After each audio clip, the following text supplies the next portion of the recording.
Sanggar Cerita mempersembahkan Sabda Pandita Ratu.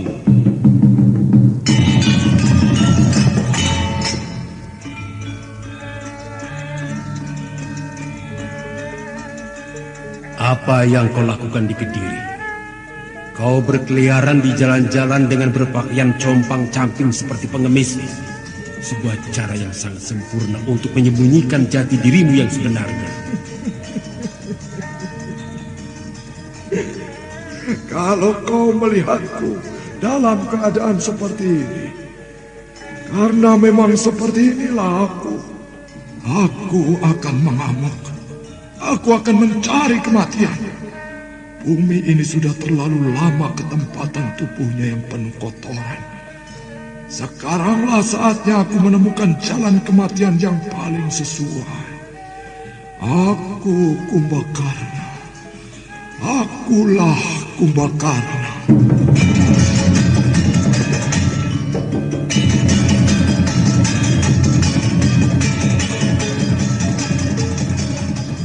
Sabda Pandita Ratu, sebuah kisah penuh dilema, tragedi cinta anak manusia, perebutan tahta, mabuk harta dan duniawi, serta silaunya kehormatan, di mana keangkara murkaan merajalela karena dendam yang membara. Kisah ini berlatar belakang berdirinya Singasari. Ken Arok, dialah pemuda yang merekuk pahit getirnya kehidupan. Namun sebenarnya, dialah yang harus melaksanakan sabda-sabdanya. Perjalanan sengsaranya adalah awal untuk meraih keberhasilan, untuk menuju kejayaannya di saat Singasari berdiri. Apakah cita-citamu itu, Ken Umang? Aku ingin mengubah nasibku. Aku bosan dengan kehidupanku selama ini yang terlunta-lunta, akrab dalam pelukan kemelaratan. Kadangkala aku berangan-angan, aku adalah seorang istri dari Patih. Bahkan lebih gila lagi, aku berangan-angan, andai kata aku adalah seorang permaisuri, maka akan terhapus semua masa silamku, terhapus lenyap, tidak bersisa semua kenangan buruk yang kumiliki. Itulah cita-citaku, Kakang Ken Arok. Bagaimana dengan kau, Kakang? Aku ingin menjadi seorang raja.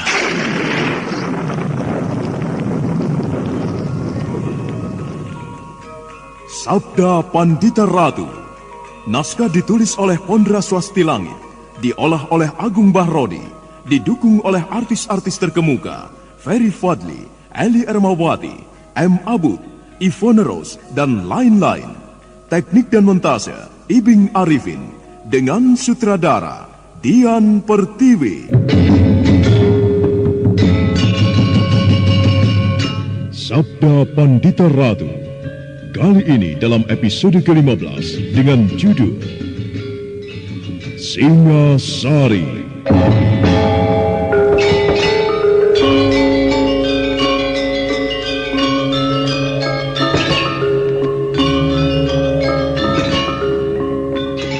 Dalam seri ke-421 ini, dengan para pemain Hari Akik sebagai Satya Murti, Idris Apandi sebagai Yuda Paksa, Elias sebagai Manca Sastra, M. Abud sebagai Ken Arok, Billy sebagai Anissa Songko, Wahyu Chandra sebagai Brahmana Loh Gawe, Chandra Rifki dan Ashari sebagai prajurit, dan Asdi Suhastra, pengantar cerita.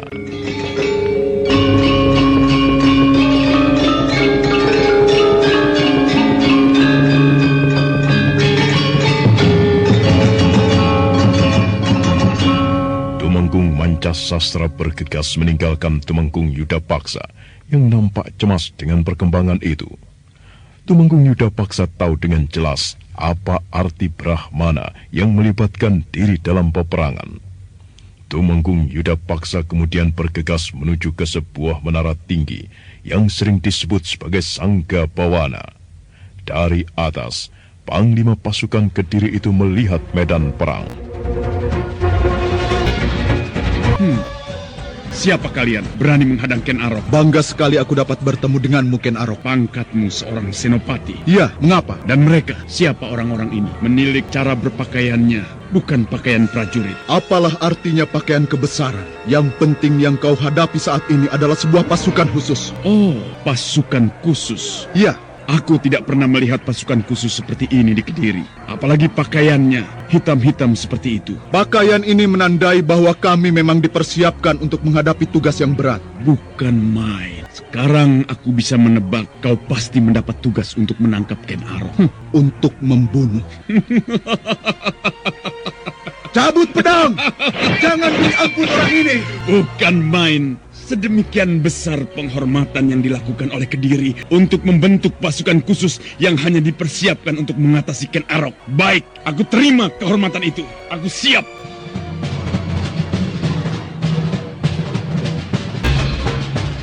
Senopati Anis dengan 10 orang pasukan khusus yang memang dipersiapkan untuk menghadapi Ken Arok itu mulai bergerak. Mereka berjalan memutar perlahan-lahan dan dengan tatapan mata yang tajam dan pedang-pedang yang erat teracu, siap mencari setiap celah dan kemungkinan. Pasukan khusus macam apa ini? Hei, mengapa kalian tidak segera bergerak menyerang? Apakah kalian sengaja mengajakku untuk bermain putar-putaran seperti ini? Ya! Ya!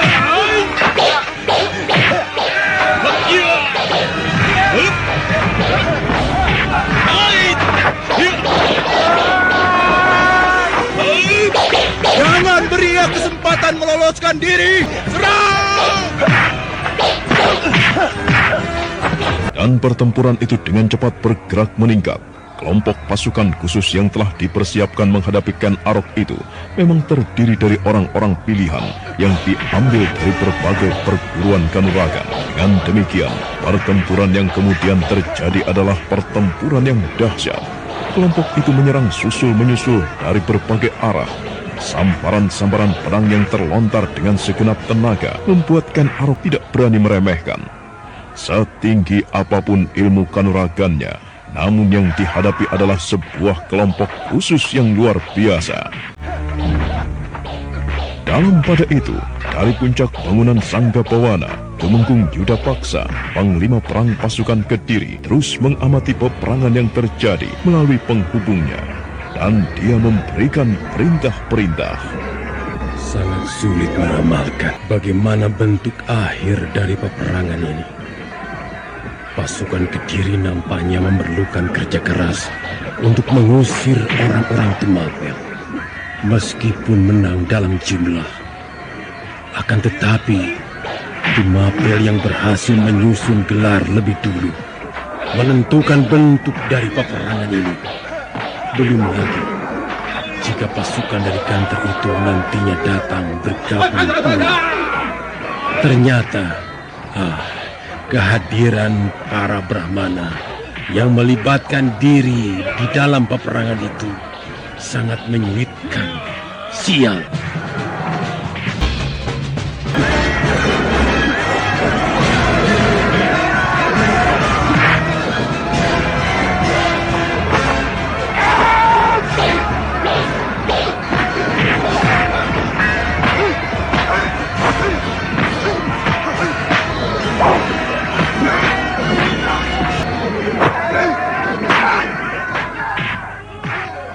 Kenapa kau ragu-ragu, prajurit? Kau seorang Brahmana. Ya, namaku Brahmana Pramasara. Kau seorang Brahmana. Mengapa kau berlaku tidak lazim? Bukan hal yang patut dilakukan oleh seorang Brahmana menerjunkan diri di dalam kancah peperangan. Sebenarnya apa yang kami lakukan ini bukan kehendakku, prajurit muda. Oh, apakah kau dipaksa orang untuk bertempur? Ya, memang ada orang yang telah memaksa kami untuk bertempur. Siapa yang memaksamu bertempur dan mengapa kau mau? Kau akan melaporkan kepada pimpinanmu jika kau katakan siapa orang yang memaksaku bertempur. Hal yang kau katakan tidak lazim dilakukan oleh Brahmana. Ya, siapa? Sebutkan. Katakan siapa yang memaksamu ikut berperang. Kertajaya. Baginda Kertajaya. Ya, Baginda Kertajaya. Rajamu itulah yang telah menyebabkan para Brahmana melakukan seperti yang kau lihat. Bertempur. prajurit muda Kediri. Sebaiknya kau menggunakan akal sehatmu atau hati nuranimu untuk membela apa kau berperang ini.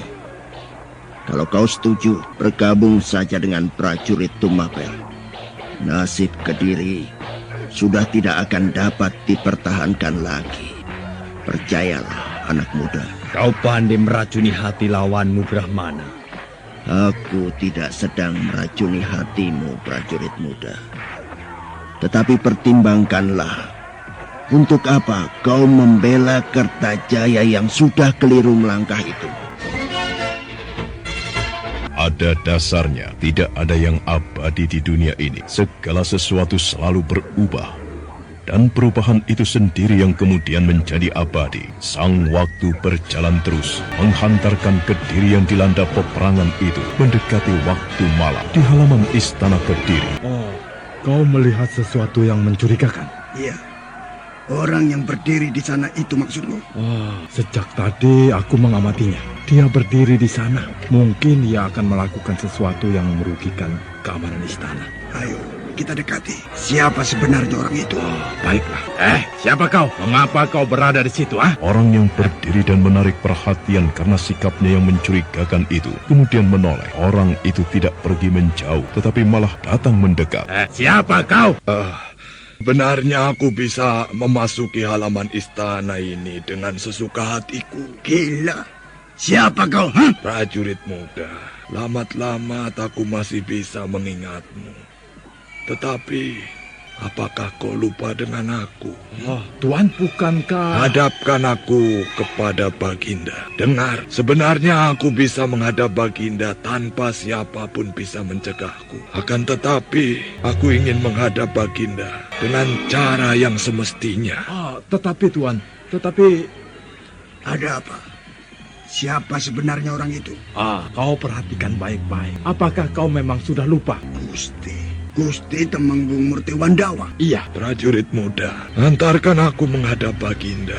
Aku harus ikut bertanggung jawab dengan perkembangan yang terjadi. Cepat, supaya kau tidak kehilangan waktu cukup banyak. Tetapi Tuan adalah buronan Kediri. Kalau begitu, tangkaplah aku. Hadapkan aku kepada Baginda Kertajaya. Kami menangkap Tuan. Iya. Jangan khawatir, aku tidak akan melawan. Bukankah selama ini ada sayembara?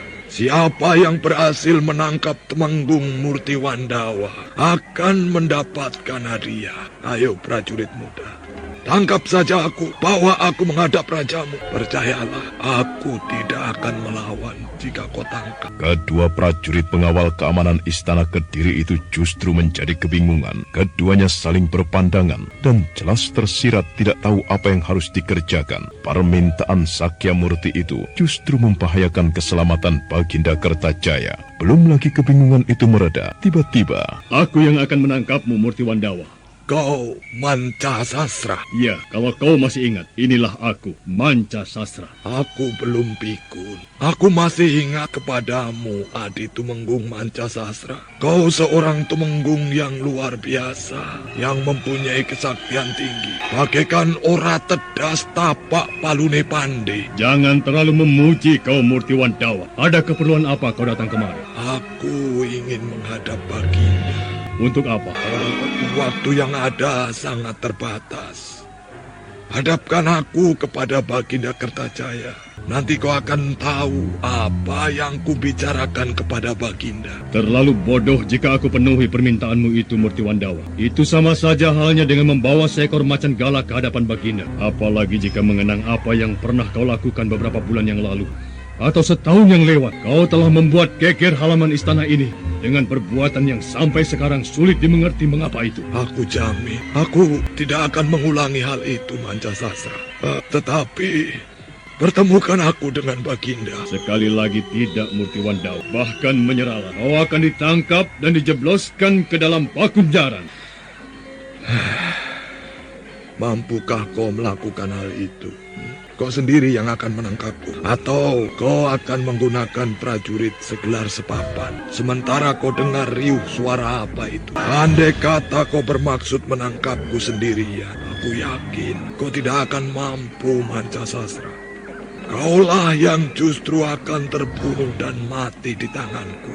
Aku pernah mengukur setinggi apa ilmu yang kau miliki. Aku yakin kau tidak akan menang melawan aku. Sementara jika kau menggunakan prajurit, mengerahkan orang-orang pilihan, para pengawal istana ini untuk menangkapku, aku bisa barang amuk. Aku bisa soroh nyowo tak kerpati. Dan aku jamin, meski aku akan tertangkap atau mati, itu membutuhkan waktu yang sangat lama. Sementara hal itu terjadi, barangkali pasukan Kediri yang bagaikan Samudra Rob itu sudah akan menjilati tempat ini. Apalagi jika pasukan musuh yang nampaknya akan menggilas pula dari arah timur.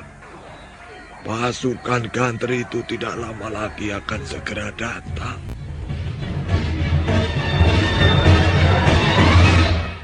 Kata-kata itu sedemikian tajam menusuk ke dalam telinga Tumenggung Mancasastra, dan mau tidak mau dia harus mempertimbangkannya.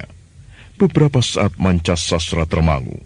Dia mencoba menduga-duga apa kira-kira yang akan dilakukan Tumenggung yang pernah membuat geger itu. Apa yang pernah aku dengar dari Kakang Tumenggung Yudapaksa yang memberitahu bahwa prajurit segelar Sepapan yang berada di hutan Limar adalah orang ini. Paling tidak, Tumenggung Murtiwandawa telah berbuat kebaikan. Bagaimana? Aku yang mendapat wewenang mengamankan istana pada saat ini. Jangan salahkan aku jika aku sangat menaruh curiga kepadamu. Katakan, apa sebenarnya yang kau kehendaki? Kau akan menyesal jika kau tidak segera mengambil keputusan membawa aku menghadap Baginda Kertajaya. Sebenarnya, aku bisa menghadap Baginda dengan cara lain. Aku mengenal sudut-sudut istana ini seperti aku mengenal diriku sendiri. Kalau kau memang keberatan, baik, aku akan pergi. Dan biarlah aku menjadi penonton perang dahsyat ini. Tunggu. Bagaimana? Baik, aku bawa kau menghadap Baginda. Sejalan dengan waktu yang terus bergerak, maka keadaan di medan pertempuran semakin parah. Kediri yang semula berharap pertempuran akan terjadi di luar kota raja, benar-benar tidak mengira pasukan Tumapel telah baris pendem di tempat yang sedemikian dekatnya.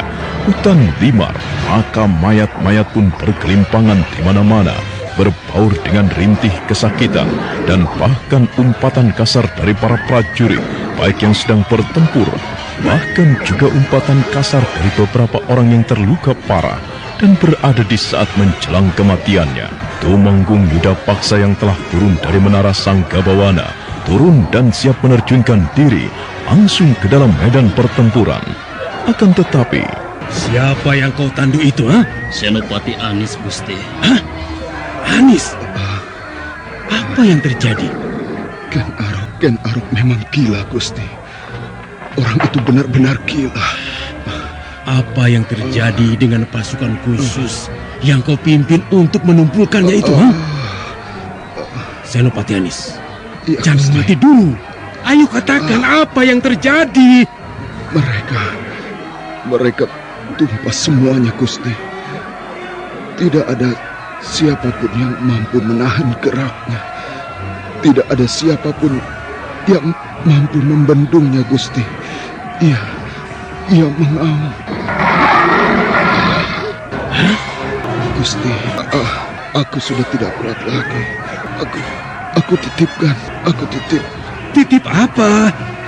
Aku titipkan anak dan istri, Gusti.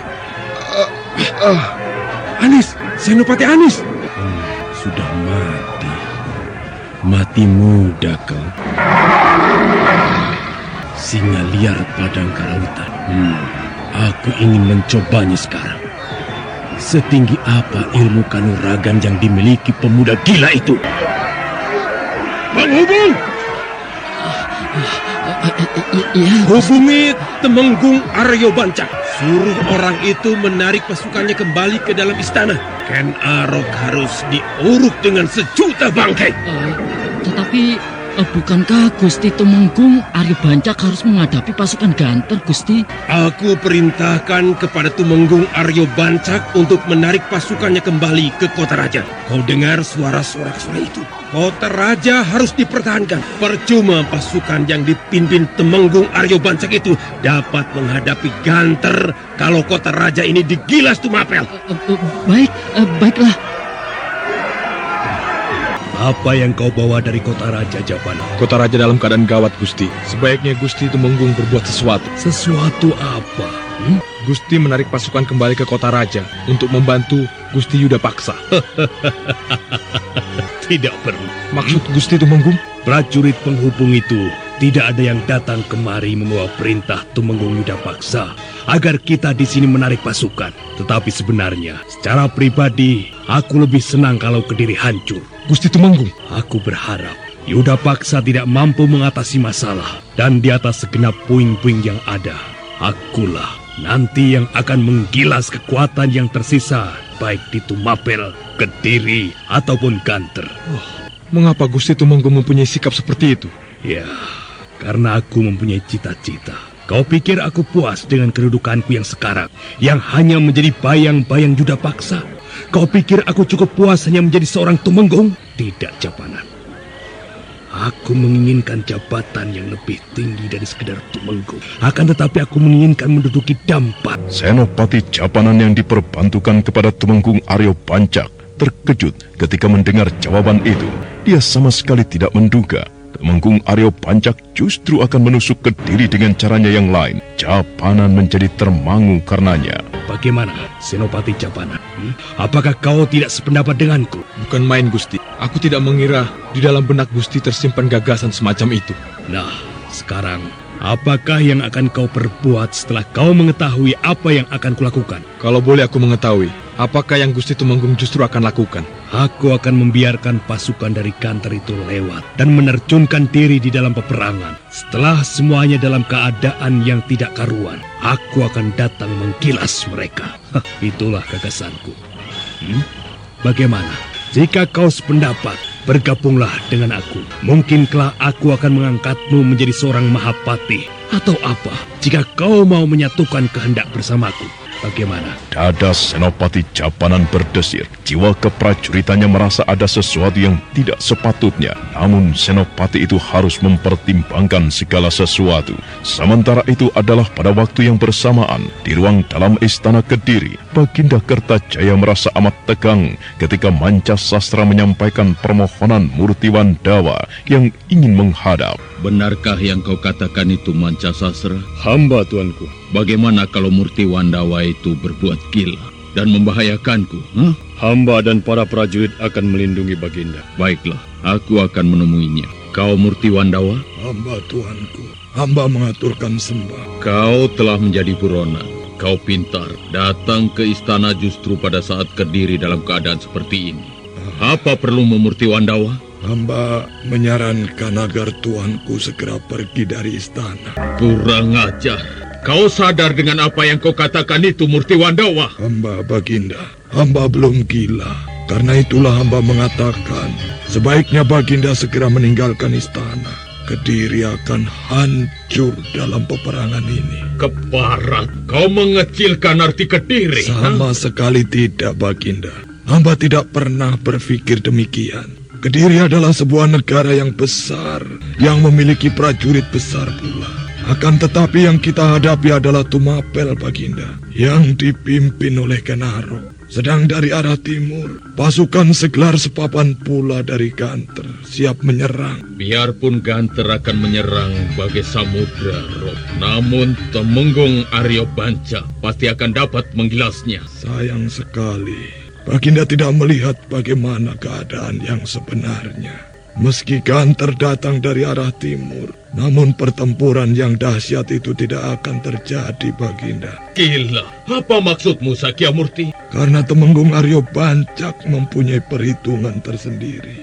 Apa maksudmu, Tumenggung Aryo Bancak akan membiarkan pasukan dari Ganter itu lewat dan kemudian menggilas Kediri. Pada bagian akhir, Pasukan yang dipimpin oleh Ganter itu akan menggilas siapapun yang menjadi pemenangnya.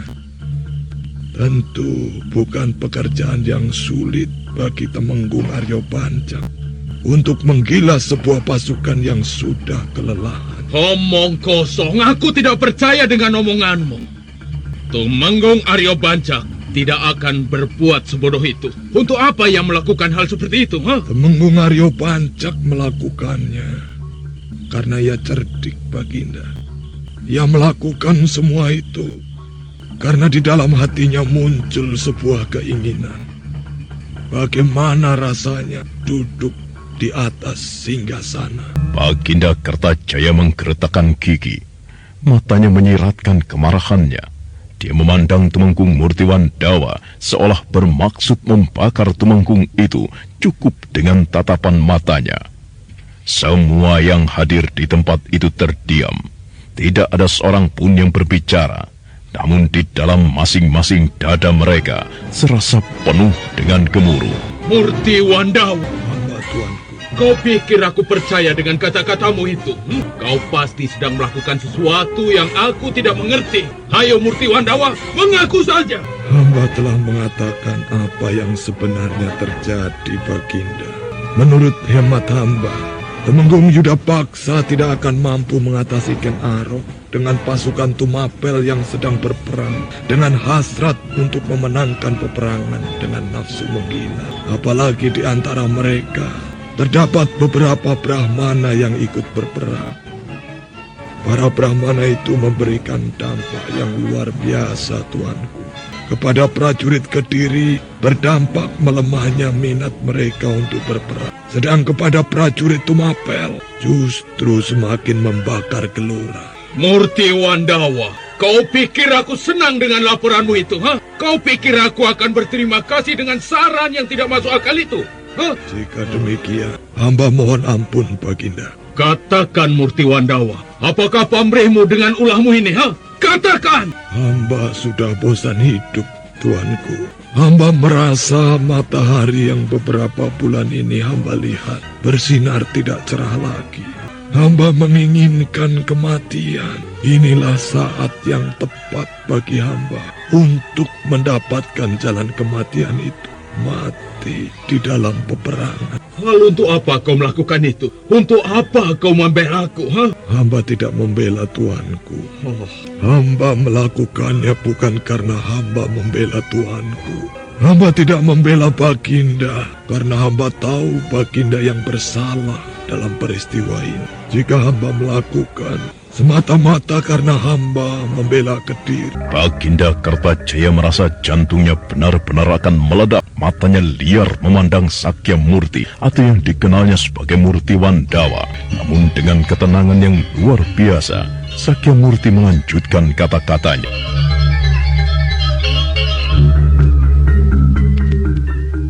Jangan tuanku memerintahkan kepada para pengawal istana untuk menangkapku. Karena aku akan melawan dan itu berarti akan banyak kematian di sini. Peduli setan denganmu, Murtiwandawa. Hei, para prajurit, bunuh orang ini. Orang yang berani menghinaku. Bunuh dan cincang tubuhnya. Sakya Murti segera berdiri. Bersamaan serentak para prajurit yang berada di sekitar tempat itu pun telah mencabut pedang masing-masing. Bunuh dia! Hayo, bunuh dia! Pertimbangkan kembali, Baginda. Jika Baginda memerintahkan kepada para prajurit untuk membunuh hamba, maka hamba akan mengamuk di tempat ini. Di samping itu, dengarlah suara pertempuran itu, Baginda. Suaranya semakin dekat. Para prajurit Tumapel akan datang dan menjarah istana ini. Menjarah Baginda, menjarah Tuan Putri Permaisuri, serta para gadis di Keputren. Hamba mengingatkan, sebaiknya Baginda segera pergi, meninggalkan istana. Persetan denganmu, Murtiwandawa. Hayo, kalian semuanya, serang orang gila itu. Tunggu! Ada apa, Mancasasra? Ampun, Baginda. Izinkanlah hamba berbicara. Apa yang akan kau bicarakan? Izinkanlah hamba menanyainya. Sebelum para prajurit dan hamba sendiri akan meranjapnya atas perintah Paduka. Baik. Kakang Murtiwandawa. Bagaimana? Benarkah apa yang tadi kau katakan, bahwa kau menginginkan kematian? Aku telah bosan dengan hidup. Aku ingin mati di medan peperangan. Katakanlah sekali lagi, siapakah yang akan kau bela di dalam peperangan itu? Aku membela Kediri, tetapi aku tidak hendak membela Baginda. Di mataku, Baginda salah. Sikap Baginda sendiri yang telah mengundang peperangan ini. Andai kata Baginda tidak meremehkan suara-suara yang selama ini menuntut, suara para Brahmana, para orang-orang suci yang teremehkan, tentu tidak akan terjadi perang seperti ini. Jika demikian, mengapa kau menyarankan kepada Baginda Kertajaya untuk mengungsi? Itu sekedar kewajibanku sebagai sesama manusia yang melihat orang lain berada dalam bahaya. Orang-orang Tumapel itu akan menjara. Sejenak ketegangan itu terusik oleh kedatangan seekor kuda yang nampaknya dipacu dengan tergesa-gesa. Terbukti penunggangnya tidak turun ketika melintasi regol. Penunggang kuda itu meloncat turun dan kemudian bergegas menghadap Kertajaya. Nah, bagaimana kisah selanjutnya? Saudara pendengar, untuk mengetahui jawabannya, ikutilah kelanjutan kisah ini dalam seri berikutnya. Sampai jumpa.